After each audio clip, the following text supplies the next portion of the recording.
Hello and welcome to episode number 7 of the Close Encounters podcast. First of all, let me send my apologies. This episode is a week late. Yes, I know, and I feel bad about it, but work unfortunately gets in the way, and we've got to do the boring stuff before we can do the fun stuff. I'm sure everyone knows what that's like, but we're getting closer to the conclusion of season 1. There's just 3 more episodes left after this episode before we take a short break. But in this episode, we will have our usual fixture of That's What I Call News. Then I will be talking to my guest this week, Floyd Wills, about his research into ancient giants. Then we will begin wrapping up episode number 7 with a look at the celestial events in the coming week. And this time, we'll be talking about our watch night that is coming up in April. A few details to release about that, because we forgot to do it last time. So without wasting any much more time, let us see what we've got coming up in the more interesting things in our segment with That's What I Call News.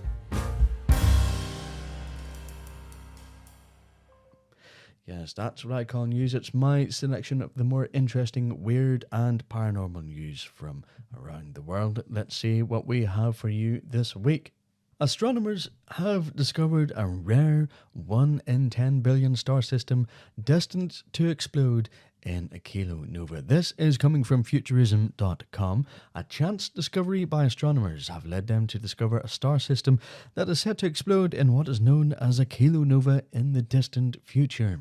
Now, as spectacular as that may sound, a kilonova is less powerful than the better-known supernova, but what's got the attention of the astronomers this time is that they've discovered what they think, or what they believe, is the first of just 10 of these theorized binary star systems that should be present in our galaxy.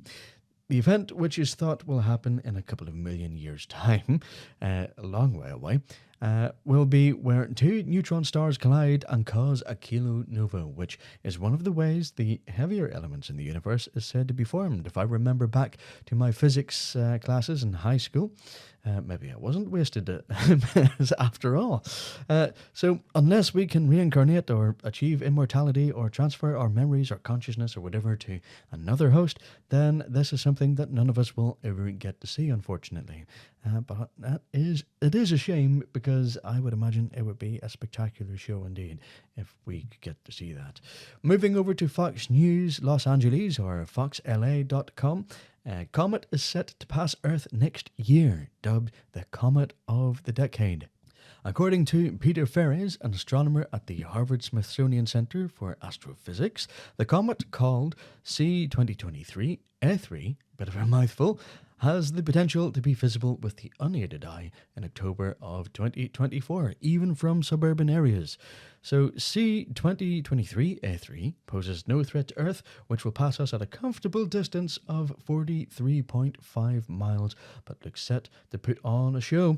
And according to the data already gathered on the comet, it is likely to be its first time in the solar system in about 4.5 billion years. So a very rare event indeed, and definitely something that I will be throwing into my calendar. But for those of us living in the British Isles, you can bet your lucky stars it'll be overcast that day and pouring it down throughout the whole month. So I would imagine that would be something that I would miss, but through no fault of my own, but down to Mother Nature, because that just seems to be the luck that we have here. Moving on to ScienceTimes.com, a spacecraft travelling 1/5 the speed of light could reach our nearest neighbour in 20 years. Now, we've all heard of the solar sail technique, and it's been doing the rounds again on the internet, but researchers at the Breakthrough Starshot Initiative are planning to send nanoprobes to Alpha Centauri, which is a star system about 4.4 light years away, to investigate and research an interstellar neighbour from close up from afar. Sounds paradoxical indeed, but if you don't know what that means, they'll be sending probes to study it up close, but we'll be getting the data from a distance. That's what we mean by that. Now, with our current technological limitations, it would take centuries at best to reach our nearest neighbouring star system. But with the solar sail technique, it would take just 20 years to get there, and at least 4 years for that data to get sent back.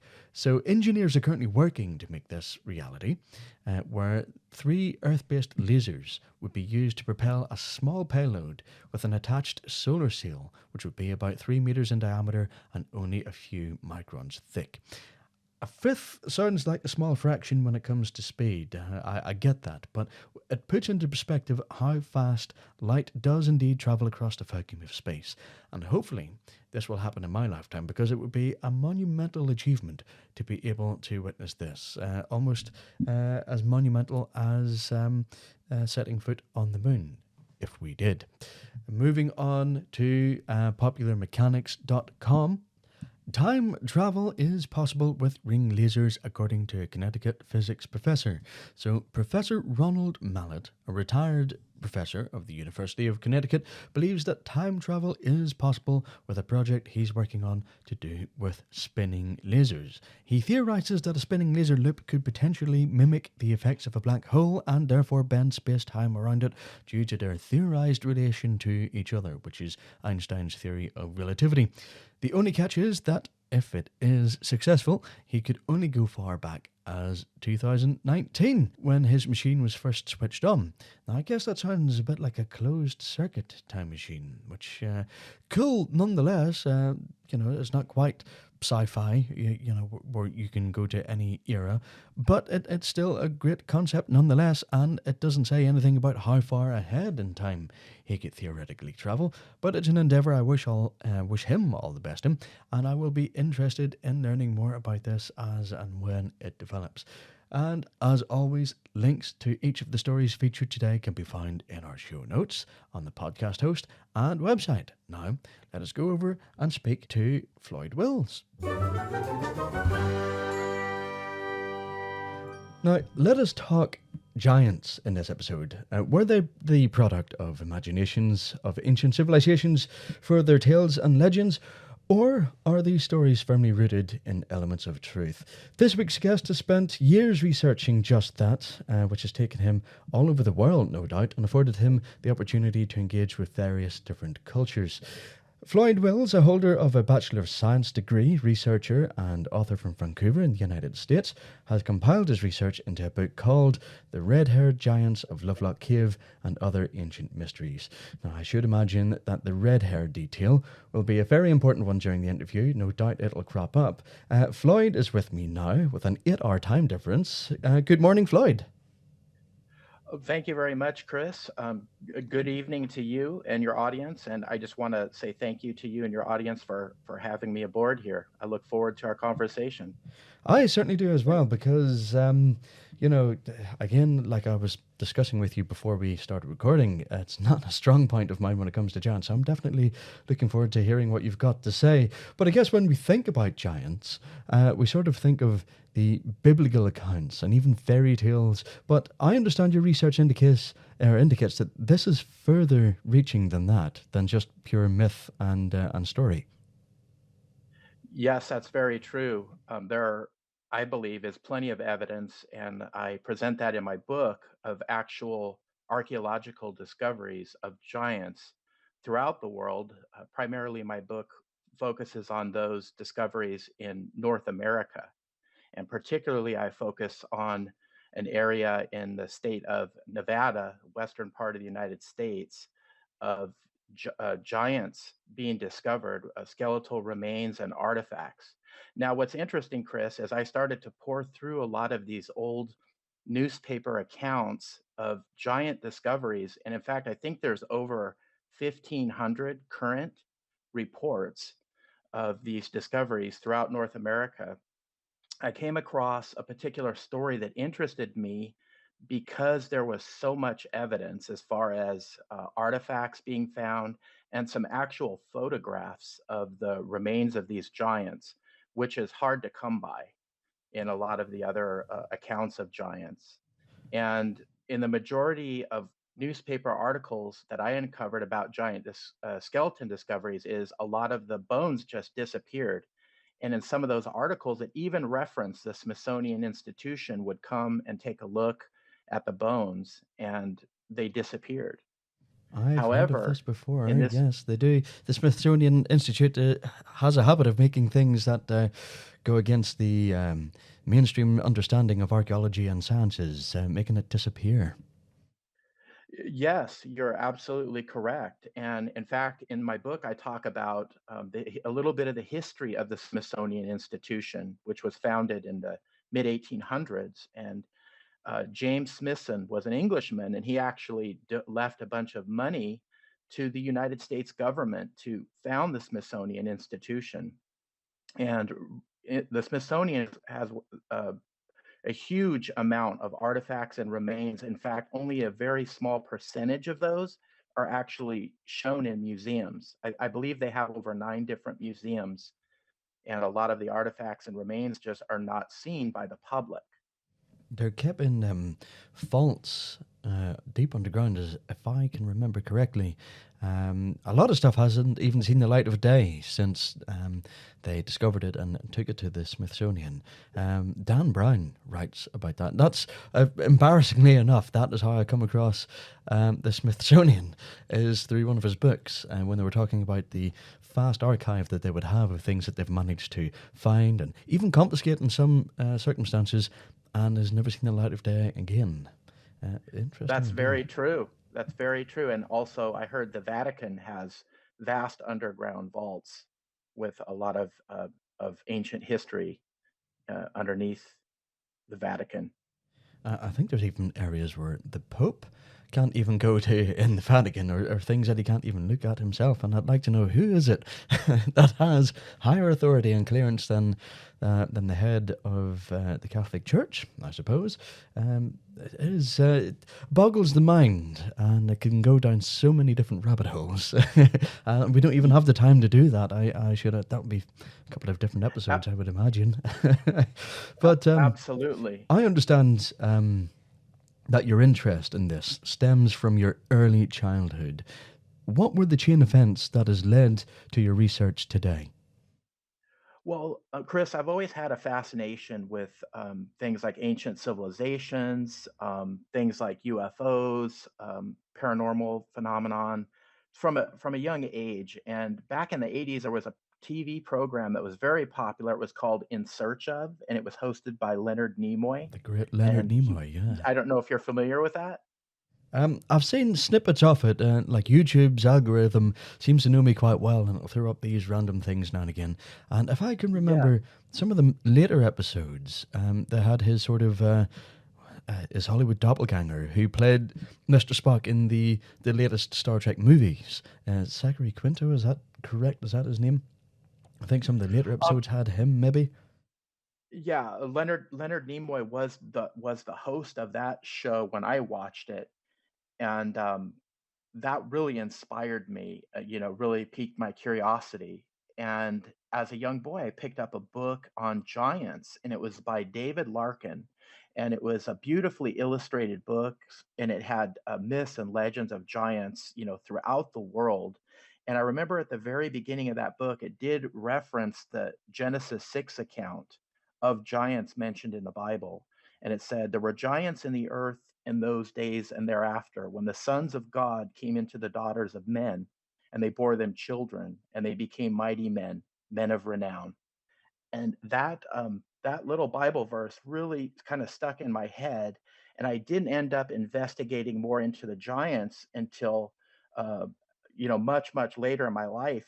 Probably 8 or 9 years ago is when I really got interested into researching the giants. I heard a presentation by Jim Vieira, who's done a lot of research into giants and giant skeleton discoveries. I'm not sure if you're familiar with him or not. Personally, I'm not, but I am Okay. very well aware that some of our listeners and even some of our team members would definitely know who that is. Right. Yeah, and it was after watching a presentation that he had done, and he was referencing a lot of these old accounts, newspaper articles on giant skeleton discoveries. And I thought, wow, this is incredible. And so my interest got piqued, and I started looking online, and I started compiling a folder, electronic folder of giant discoveries. And I was just amazed at what I was coming across. And one of the stories that really stuck out in my mind was the Lovelock Cave discovery, which is kind of the central story of my book. There's a lot of other subjects as well, but as far as giants, I kind of focus on that discovery because there was so much evidence. And basically, Lovelock Cave is in a state called Nevada in the United States, and it's in an area called the Lovelock area. And there's a Native American tribe in that area called the Northern Paiute. And they've had throughout their oral traditions tales of these giants with red hair. And they called them the Satika, or they called them people eaters because they were cannibals. And this tribe of red haired giants attacked neighboring tribes, and they murdered the other tribe members and ate them. They were not a nice tribe. They were large in stature, and they were powerful. They had red hair that they would adorn with bones. They were not a nice tribe. And finally, the Northern Paiute banded together with other tribes, and they waged war against these giants, which lasted about 3 years. And it culminated in them uh, rounding up the last of the red-haired giants and cornering them in Lovelock Cave. And they threw brush in front of the cave and shot flaming arrows and burnt the giants to death. Now, some of the Paiutes believe that not all the giants were killed. There were some that escaped. I would imagine the ones that escaped, because as far as like with my limited knowledge of giants and what have you, I do understand that it's not. These cases don't seem to be localized entirely within the state of Nevada. I mean, we've heard things like this around the world before, where there's been giants. So I would well believe that that probably wasn't the end of the giants. Of some will have escaped, especially if they had means of transport to get around the world at that time. Which again would You're absolutely correct. relate Yes, they into were. biblical There's stuff as well. reports of giants throughout all cultures. Just about every culture has some mention of giants in their history. I mean, there certainly is. I mean, in Northern Ireland, or I guess the island of Ireland, there's the story of Finn McCool, which is a Yes. red-headed giant who, um, for listeners who don't know, the long story short, he had a bone to pick with a Scottish giant. And Scottish giant come over the causeway from Scotland into Northern Ireland, which would be up and round in the Coleraine area. And Finn McCool had disguised himself as his baby son in a crib. And the Scottish giant had said, well, if this is the size of the baby, what size must his father be? And then he went back over Scotland, ripping up the causeway as he went across the Irish Sea. So Wow. that is the story behind that. We were taught that in school, and apparently Finn McCool's burial place is up in the Mourne Mountains. You can see his sort of the features in the top of the mountain to say, yeah, that's where he was buried. Which, if he was that size, he was definitely gigantic. We're talking maybe Yeah. miles long, you know. Yeah. But What a fascinating story. That's wonderful. Thank you for sharing that. I think I did actually I think that story was mentioned in the book that I purchased when I was a kid. In that book on giants, they had the story, and I remember one other piece in there that Finn McCool actually bit the finger off of the other giant. I think it Yes, I mentioned it. think I remember that because whenever he Yeah. was poking at the child in the crib, or what he perceived to be the child in the crib, bit his finger off. That's a lot of Yes. childhood memories coming back from hearing that in I school. Yes, absolutely, absolutely. Well, getting back to the red-haired giants in the Lovelock Cave, after the giants were killed, it wasn't until 1911 there were two guano miners, and guano is basically bat dung, who were mining this guano out of Lovelock Cave, and they discovered these giant skeletons and thousands of artifacts.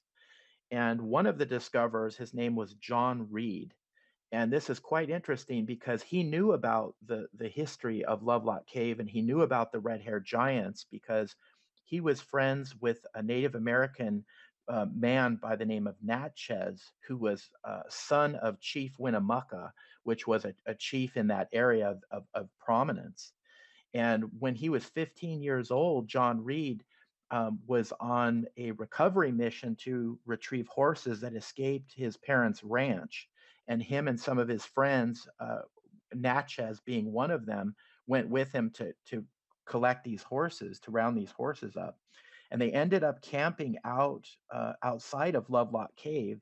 And it was at that time when John Reed was 15 that Natchez kind of told him the story about the red-haired giants and how they were cannibals and how they attacked the other tribes and how eventually they were destroyed. He even took him to the entrance of the cave and pointed out there were still um, arrowheads, there were still projectile points that you could see that were embedded in the rock at the entrance, where it looks like there was arrows fired into that cave entrance. And of course, John being 15 years old and he was quite adventurous, he wanted to immediately go in the cave and explore it and find these remains of the red-haired giants. But Natchez discouraged him and said, this cave is cursed. These people were evil, and he discouraged him from not going in the cave. But he couldn't convince the adventurous 15-year-old John Reed to not go in. And so the next day, um, his friends accompanied him to the entrance of the cave, and he lit up a torch and went inside to explore. And of course, he didn't find anything at that time, just piles of bat dung. But it's ironic that years later, as an adult, he would come full circle and go back to that cave and actually make the discoveries of these giant skeletons and artifacts.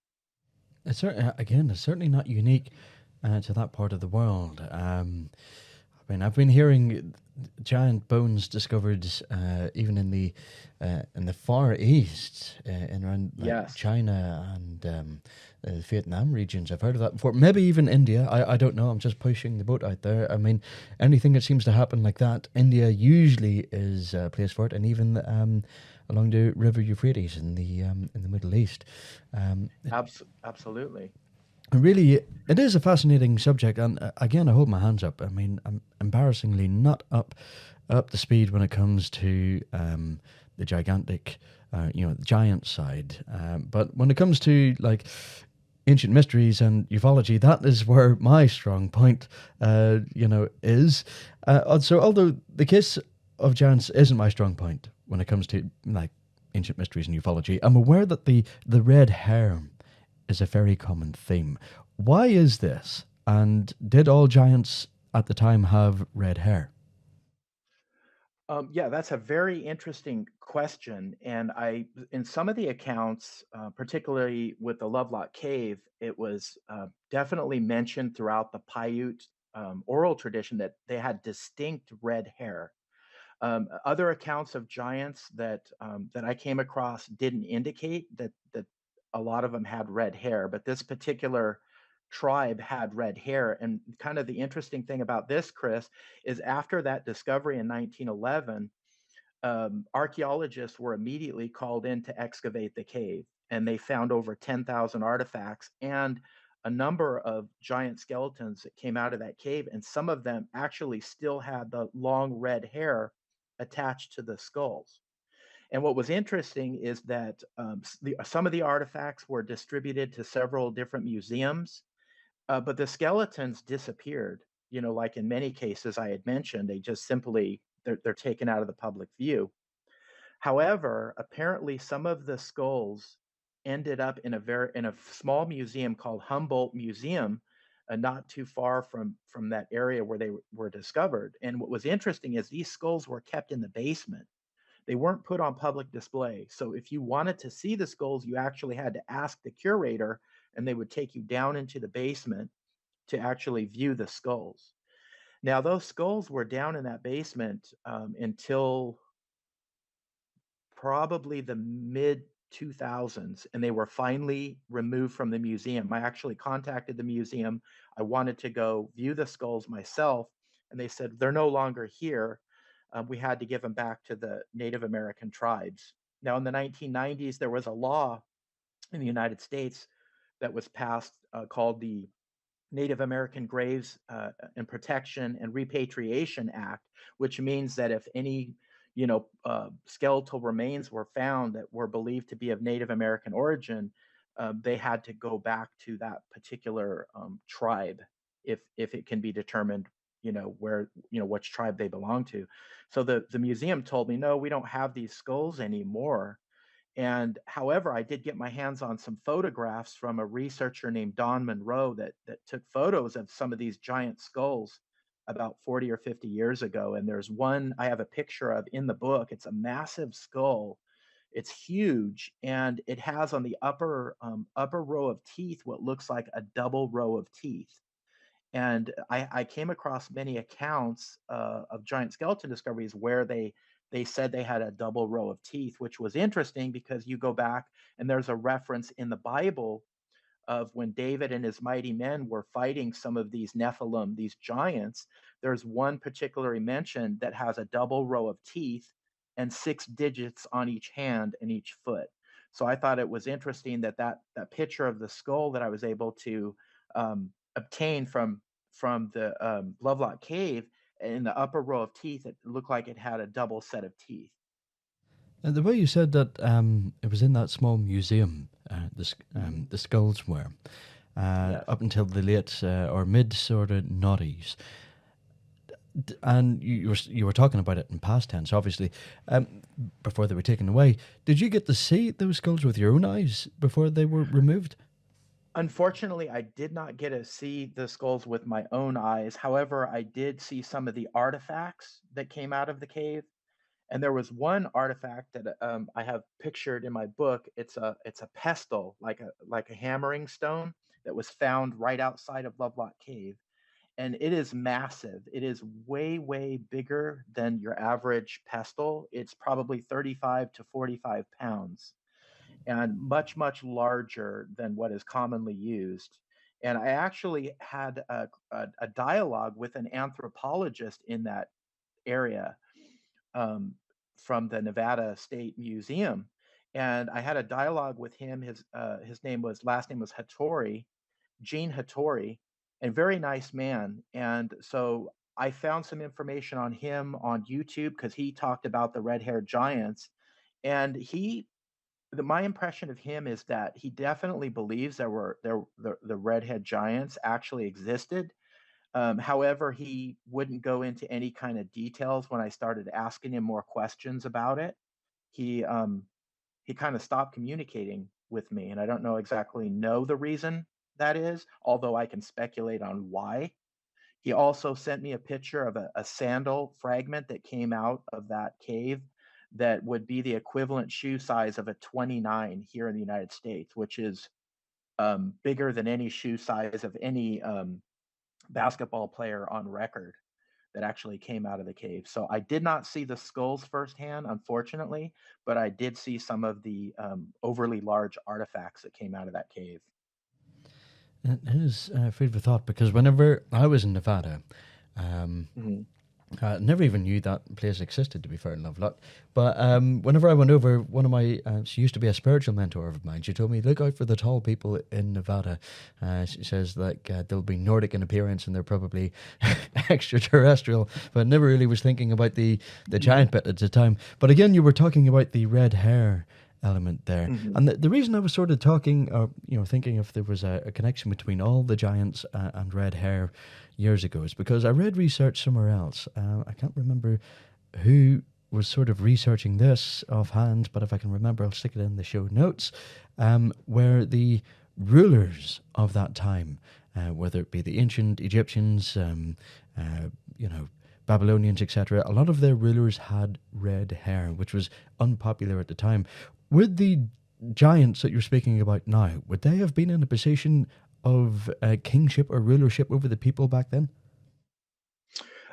For this particular area, as far as Lovelock Cave, I'm not sure as far as being rulers. But in my investigations of giants just throughout the world, I mean, if we go back to the ancient Sumerian civilization, and you start to talk about the Anunnaki, and in the depictions of the Anunnaki, they were very tall. You can see these ancient pictures of them on the there's writings on the clay tablets, and Yeah. there's pictures that they're sitting on a throne, and you can see that their subject is standing before them, and just the Anunnaki sitting on the throne is already taller than their subject, and they're in a seated position. So it would look like, if you take it literally, if you you know these were giants.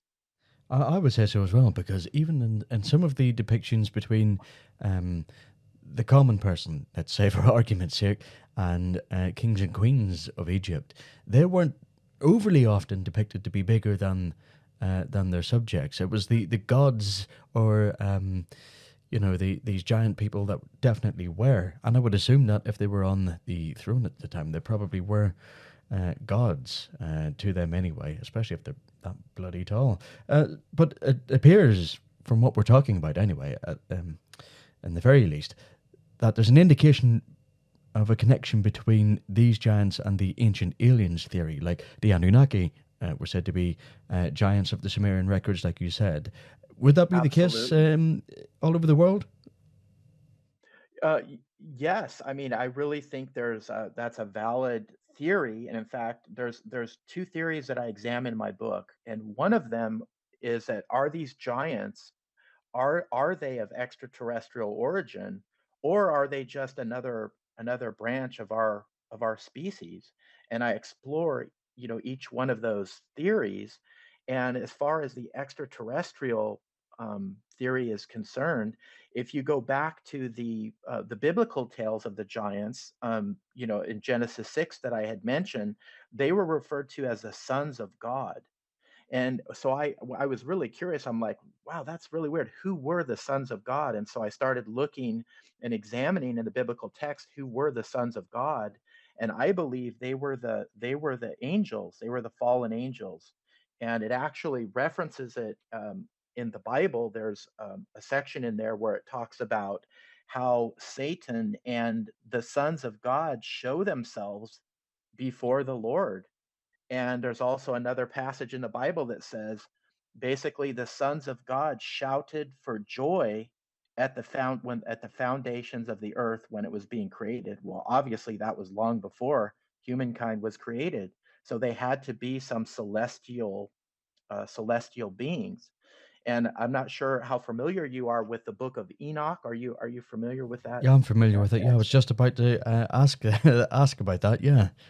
Yes, and so the book of Enoch was left out of the canonized version of the Bible, but that goes very in depth of to who the watchers were and who the Nephilim were. And basically in that story it says that there was a group of watchers, which are angels, to a group of 200. Basically they made a pact with each other because they found the women of the earth fair, and they came to the earth and at an area in Syria called Mount Hermon, which means the Mount of Desolation. And they chose them wives from amongst the humans, and they impregnated them, and they bore children, and those children were called the Nephilim. And Nephilim is a Proto-Hebrew word meaning fallen ones, and their offspring became these giants. And not only did the Watchers impregnate the women of the earth, but they gave us forbidden knowledge. They taught us these sciences that perhaps God didn't think we were ready for, and they jumped the gun. And so they taught us about astronomy, astrology, the arts of war, herbalism, all these different arts and sciences that they taught our ancestors. And the Nephilim, they were giants, and they started tearing up the earth, destroying everything, destroying humans, destroying themselves. They were corrupting. In the book of Enoch, it says they were corrupting plant and animal life. And I thought, wow, that sounds really odd. And to me, in fact, it sounds almost like genetic engineering. When the more I thought about it, and so they were destroying everything, and that's why God brought the great flood to wipe the giants out. And it killed most of the giants, but it didn't kill them all. There were remnants of the giants that lived, and there was a bloodline that continued on after the great flood. That is going down into the realms of perhaps somewhere where Dan Brown would love to write about, the sort of godly and royal bloodlines. It's interesting. It Yes, really is interesting stuff.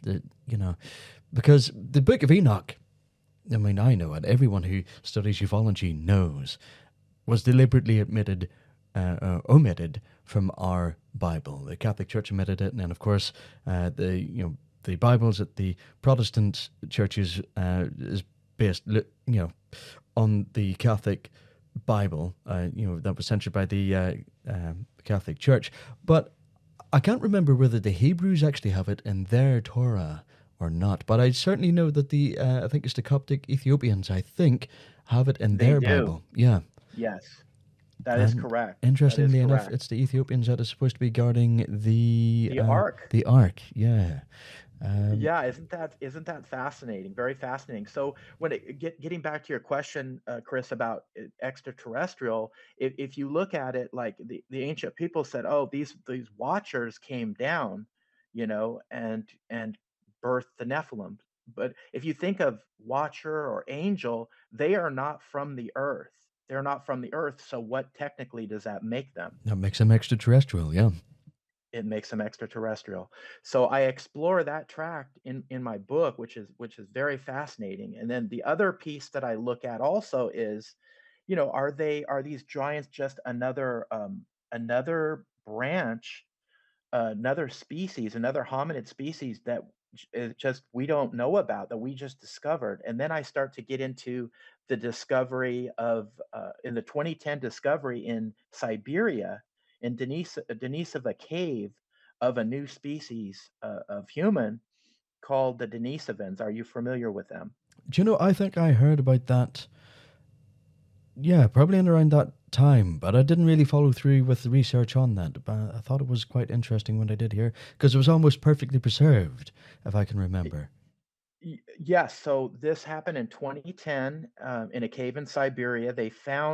Archaeologists found some bone fragments, and one of them that they found was a tooth, and it was so large that originally the archaeologists that found it thought it was a cave bear. It was so huge. They also found like a green stone bracelet with little holes drilled in it, like 8 millimeter, like very, very tiny. And whoever created this bracelet, they had an advanced level of technology.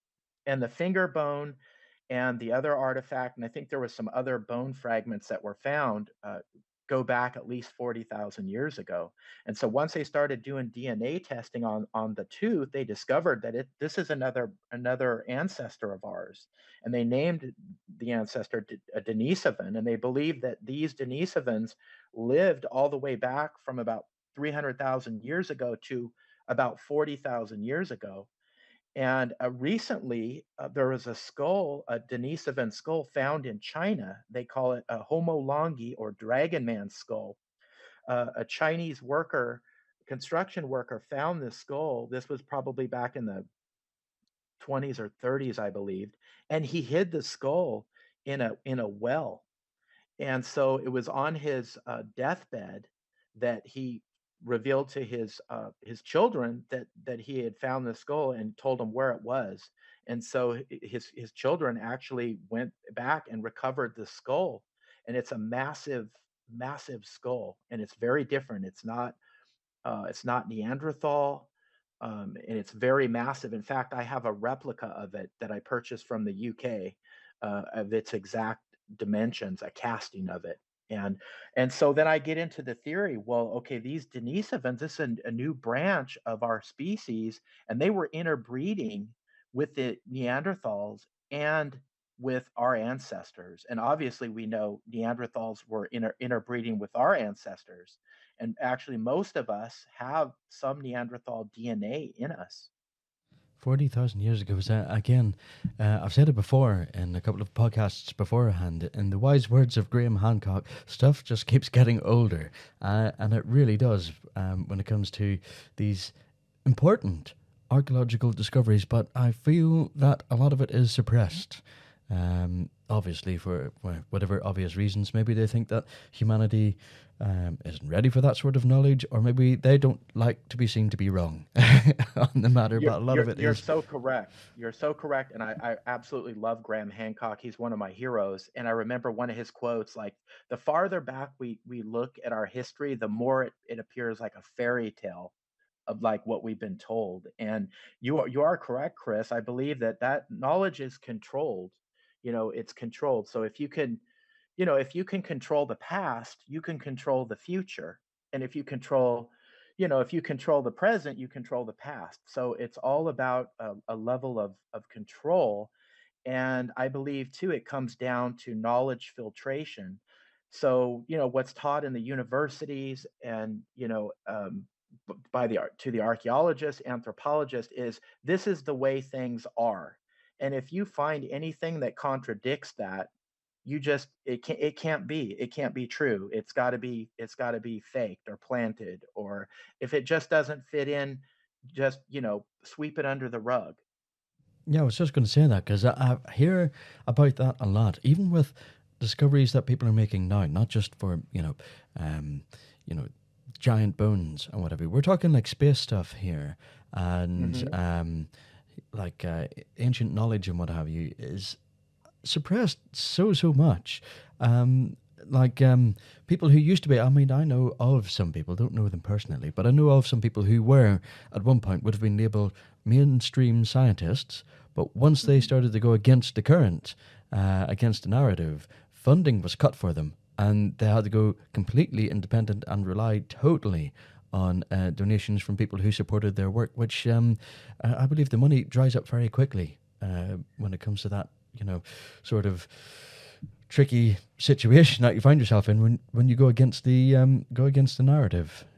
It's That's so true. It's so true. And we can see it now with the whole COVID narrative and how some doctors came out and said, well, we have differing views from the mainstream, and they were ostracized and censored.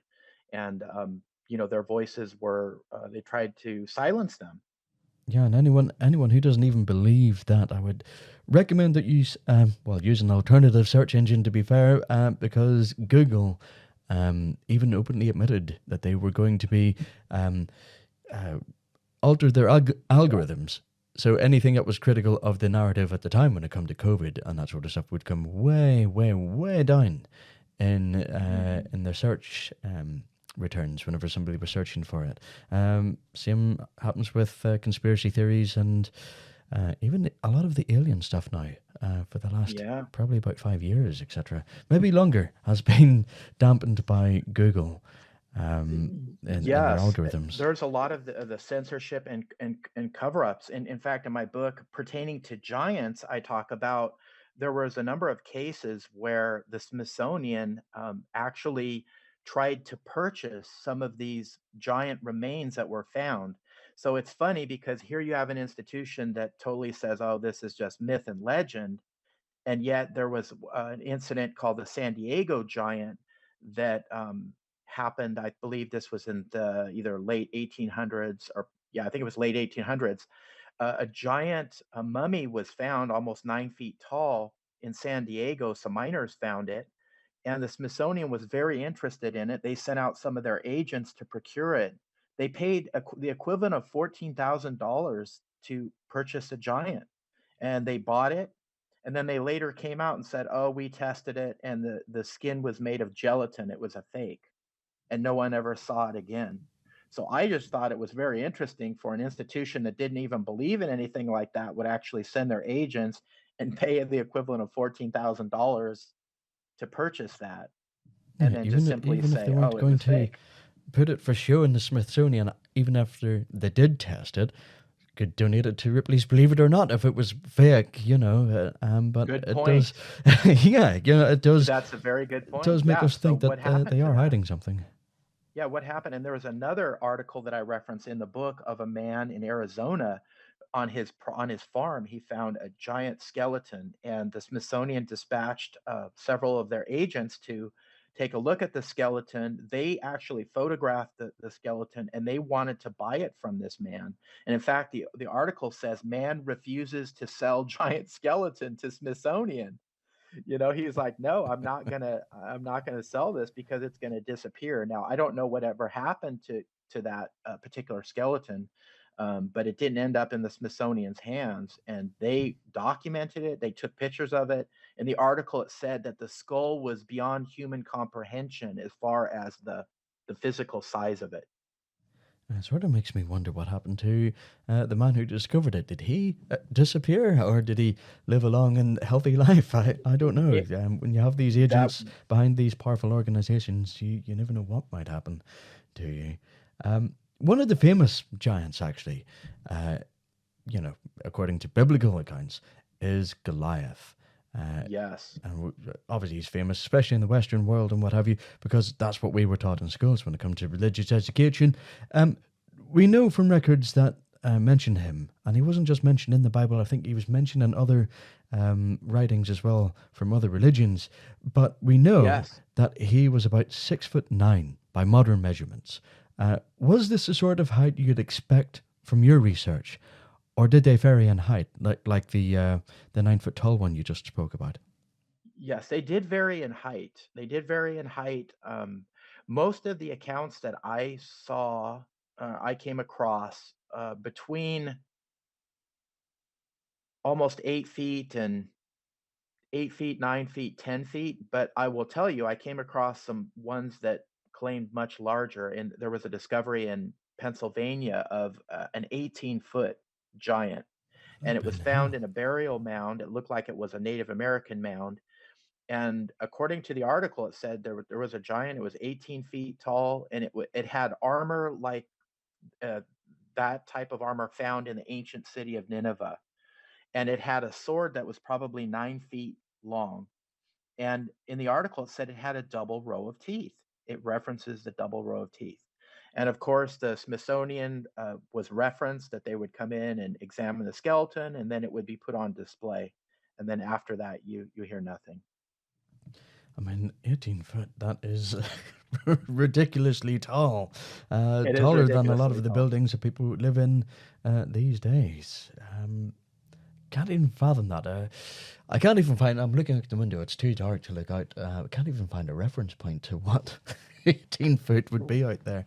Uh, Right. It's hard. Absolutely Yeah, it's crazy. hard to imagine. Hard to imagine. It But is. yeah, most of the accounts that I found, they were probably in the closer to upper, 7 feet, close to 8 feet, 9 feet, height. But there were some that were allegedly much taller. It wouldn't surprise me because it just seems to get bigger and bigger, like scarily big. I'm even imagining sort of Jack and the Beanstalk, the height that the giant was supposed to be in it. There's no reason why it couldn't be as tall as the giant that featured in it, which was the main protagonist. Here is a question for you, actually, now that I think about it. Yes. Where did the giants go, the ones that survived, and how long ago did they disappear? And what made them disappear, I suppose, as well? Those are very good questions that I really don't know if anyone has a definite answer for any of those. We can just speculate. Throughout Native American culture, I kind of focus as far as giants go on the North American continent, and just about every Native American tribe has references to giants. And in fact, in Utah, there's pictographs of these giant figures. You'll see them next to you'll see a small figure, and you'll see these giant beings next to them. And what's ironic too is you'll notice on their hands that they have 6 digits, not five, they have six. And again, that's referenced in the Bible of the giant with the 6 digits on each hand and the double row of teeth. So I believe that these giants probably died out, a long time ago, hundreds and hundreds of years ago.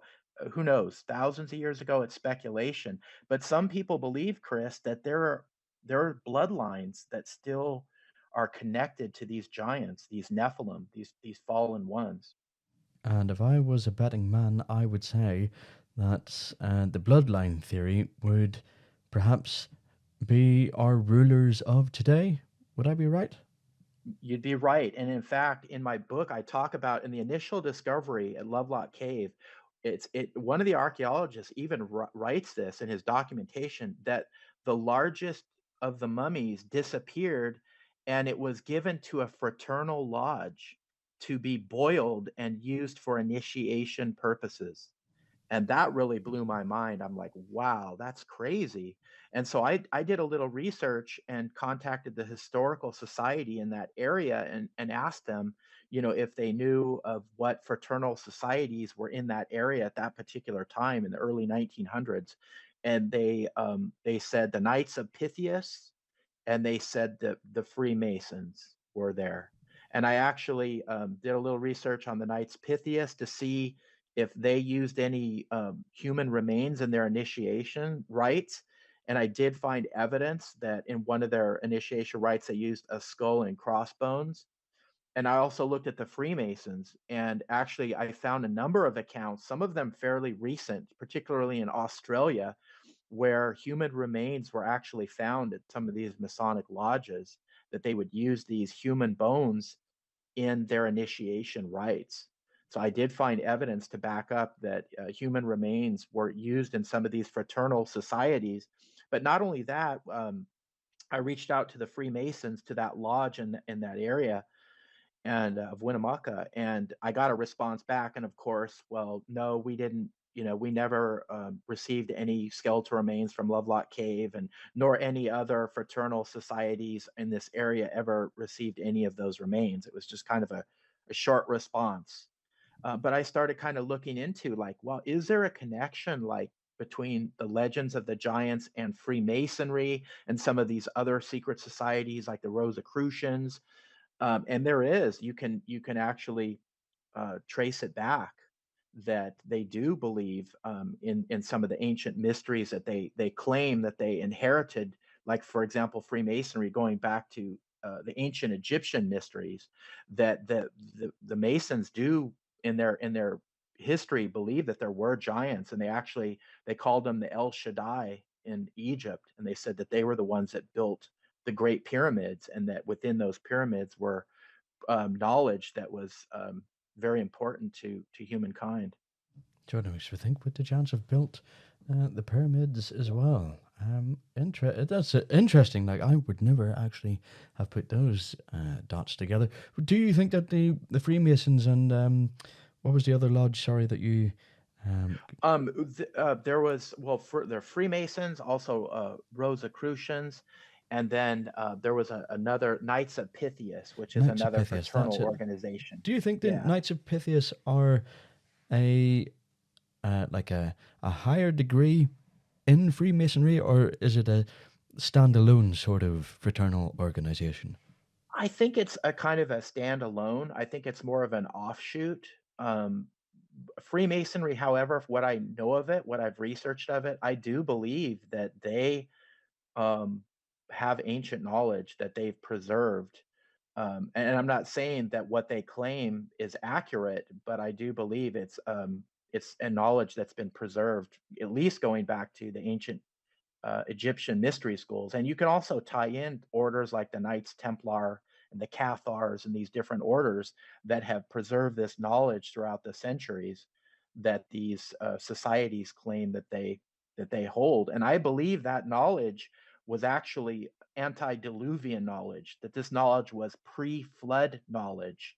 Pre-flood, I believe it comes from these sacred sciences that the Nephilim, or that the Watchers came down and they taught mankind, and so they presented those to humankind, and those were preserved, that and they survived after the flood. And so then this knowledge would be regained after the destruction of the earth. Sort of makes you wonder, what other secrets could they be hiding that would not only be interesting to find out, but certainly should benefit mankind as a whole to be aware of this, I guess, at the minute, forbidden knowledge, because they're not letting us know what that stuff is for whatever reason it may be. But I've heard from other researchers that ancient civilizations knew of portals to other realms, to our other worlds, which were activated by the vibration of certain tones of sound. I mean, there's a place in the Republic of Ireland, I can't remember the name or location of it, but my friend Barry Fitzgerald, he has researched it, and I need to ask him about it, where a man had entered this tunnel. You have to crawl into it. It goes under a main road, and you go so far down, I think you have to crouch down, and then there's a big chamber, and he blew I believe it was like an old style horn or something like that, and produced a sound, and a tall being had manifested in front of him. Has stuff like this Incredible. come up with you in your research before? And either way, if it hasn't, do you think the ancient gods or giants made use of these portals? Absolutely. Yes, I do believe that. In fact, in the Native American tribe, the Anasazi, they actually, in their tradition, have a story that their medicine men were taught black magic, and they were experimenting with black magic, and they opened up a portal, and a reptilian being came out of the portal and started corrupting their civilization, started teaching their shamans, their medicine man, the dark magic. And because they were involved in that, it degraded their civilization. It led to cannibalism, and apparently other portals were opened up, and guess what came out of the portals? Giants. And the giants started destroying everything. And in fact, the Anasazi tribes, they had to flee their area. They made these beautiful constructions, these pueblos is what they were called, and these were up on cliffs, and they were amazing structures for their time. And they left supplies, they left food, they left weaponry. And archaeologists at first discovered that site, they couldn't figure out, like, well, what happened? It looks like all these valuable things were left. What caused these people to flee? And the conventional explanation would be, oh, it was climate change, that type of thing, and so the people had to migrate. But the elders of the Anasazi, they will tell you it was because their ancestors opened up these portals, and these giants came out and were attacking them, and they literally had to flee for their lives. Just seems it's not in your part of the world, or not just our part of the world either, but it does seem to be all over the place. I believe Barry said in one of his books, I even think he told me when he was talking about it, that one of the indications that a portal is nearby is the sort of ancient spiral. You see a lot of it in Celtic myth, and it's Yes. found all over the world, and that usually indicates a portal. But I digress, because we have overrun actually, and I knew this would happen. I knew this would happen. I would get so engrossed. It literally did. Honestly, I don't kid you. It felt like 10 minutes, and it's now It clocked up felt like 10 50. minutes to me too. It Yeah, felt it's like clocked we up were in 50. a But I'm not going to end it portal there or a just or yet. or a I'm not going to yes. end it there just yet because, obviously, with your book, you do have, as the title indicates, more examples of other mysteries in your book. Can you give us a couple of examples of other mysteries you include in your book? Yes, thank you. I talk about the little people. So in my research and discovery of giant skeletons, I started coming across accounts of little people discovery, little skeletons in North America, particularly in the area of Tennessee. And there's a lot of Native American oral tradition of these little people. In fact, throughout North America, they talk about giants, they talk about little people.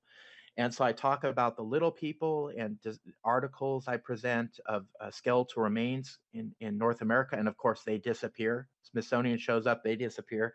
And I tie that in with the discovery of the early 2000s and 2003 of the Flores Hobbit of Indonesia. Are you familiar with that discovery? I don't think I am, no. Okay, it's on the Isle of Flores in Indonesia in 2003 in Liang Bao Cave. They discovered the remains of a little person, which was a little taller, not much taller than 3 feet, and they dubbed that skeleton the Flores Hobbit. And so they started doing all these testings because they noticed that they examined the teeth and that it was like an adult. It wasn't like a child. It was an adult, a fully developed adult. And so archaeologists were saying, oh, it's probably microcephaly. It's probably some disease that made, this being, short.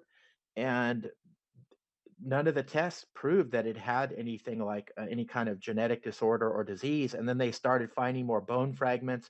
They started finding more tools. These beings were intelligent. They knew how to make fire. They knew how to make weapons. They hunted for their food. In fact, they think that they hunted Komodo dragons, which lived in that area.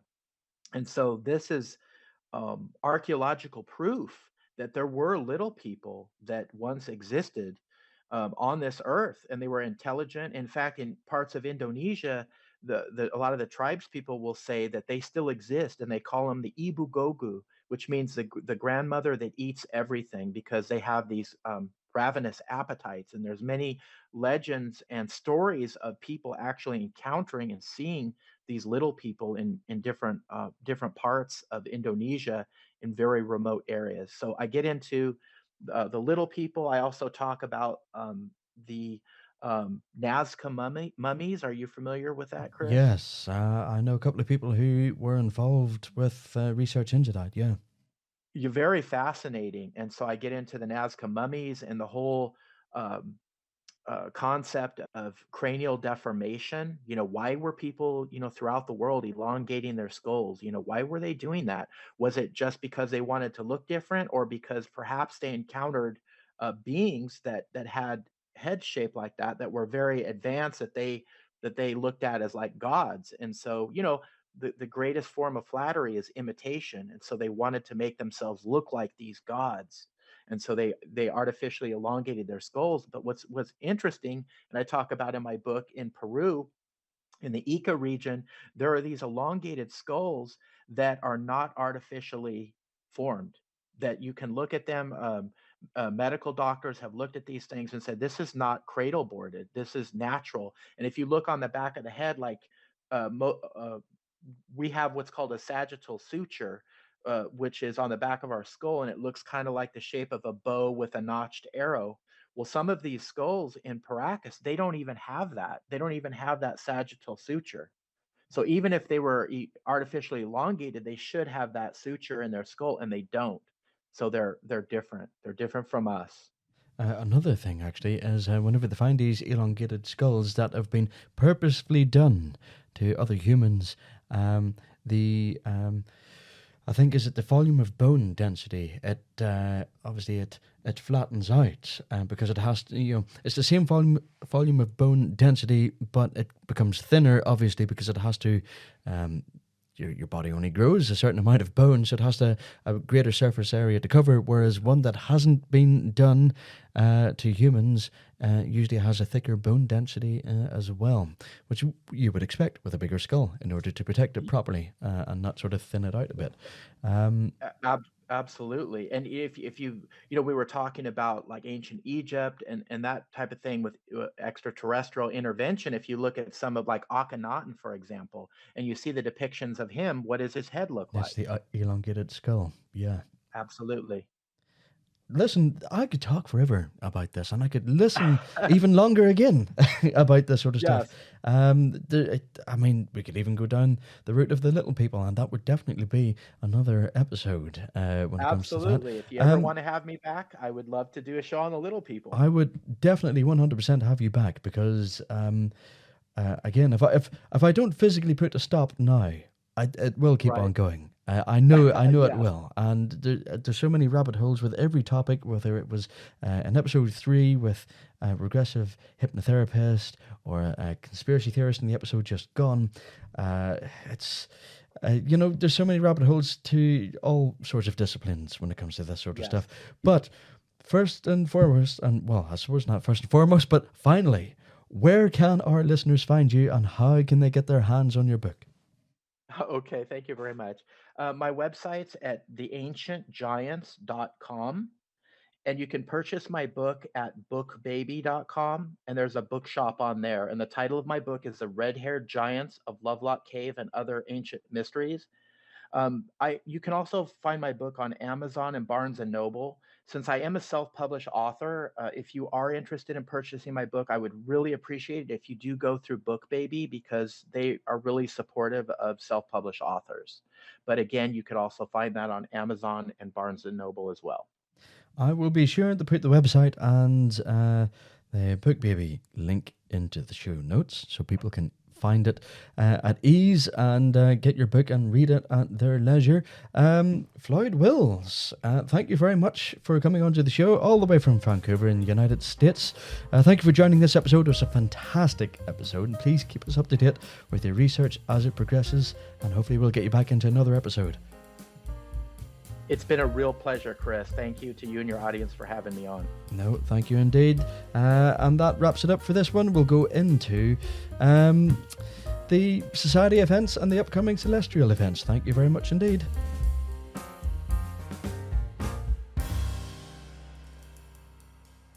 Floyd Wills there talking about his book and the idea of ancient giants. Now, a good researcher and author opens minds and encourages thinking on their subject, and that's exactly what has happened here. Do you know, I've never really paid much attention to the ancient giant theory.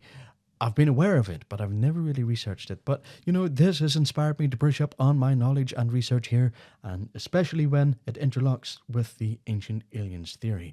And what better place to start than his book? After we finished the interview, we spoke as I always do, and he was so kind to send me a copy of his book for free, might I add, and have it signed. So next month, coming up in April, I have a month-long holiday booked. So I'm rather looking forward to that, and I know exactly what I will be reading and studying over that period. So Floyd, if you're listening to this, a massive thank you for that. I really do appreciate it, and I really can't wait to start reading that book and get to know a little bit more about the ancient giants theory. Now, let us take a look at the celestial events that are coming up for the week ahead. So, on the 28th, there is a close approach of the Moon and Mars. Now, it's not overly rare. You know, it happens a few times within our lifetimes, but I would imagine that if you haven't seen it before, now would be a good time to do it because the Moon is quite dark. Speaking of the Moon, we have the Moon, I do apologise, on the 29th is at its first quarter. And so it's getting good. It's not quite a full moon yet, so the light is still forgiving to do some star watching. And speaking of that, we've got Comet C 2019 Pan-STARRS passes its perihelion, which would be a good time to get a telescope out to see if you can see it. Speaking of telescopes, the dwarf planet 136472, Makemake, is at its opposition, which means that Earth is directly between the dwarf planet and the Sun, which makes it good for viewing, and it is visible in the Northern Hemisphere as well. I'm sure it'll be visible in the Southern Hemisphere at the same time, but, you know, get yourself out and take a look at it, get yourself a good telescope and see what you can see. And then finally, on the 31st, we have the conjunction of Venus and Uranus, and Mercury will be at its perihelion as well. If you are going to be taking a look at Venus in the mornings or Mercury when it's visible, do take care to use the proper equipment. Do not look directly at the sun. I know it's like me telling people not to be eating a packet of peanuts whenever they are allergic to peanuts, but gotta cover myself in some shape or form. And finally, we will talk a little bit about the upcoming watch night that we forgot to mention and talk about in the last episode. But not much to release at the minute. The date has yet to be set in stone. If, however, you are a team member or you attended our NIUFOS open day last month, then this will be open for you to come along to. As I said, the date is yet to be set in stone, but the only reason for that is because we're waiting for a majority of our team members to be available at that time. Happening in April, more than likely on the north coast of Northern Ireland, and it won't be an all-night thing just because we don't need it to be. Every time we've been out, everything seems to have happened before 2 a.m. So what we used to do was be there from about 9 and stay there to about 6, which is a long stint for a lot of people, especially whenever they have to drive further distances. So it will probably be from whenever the sun sets up until about 2, half 2 in the morning. Come and go as you please. And that will be that.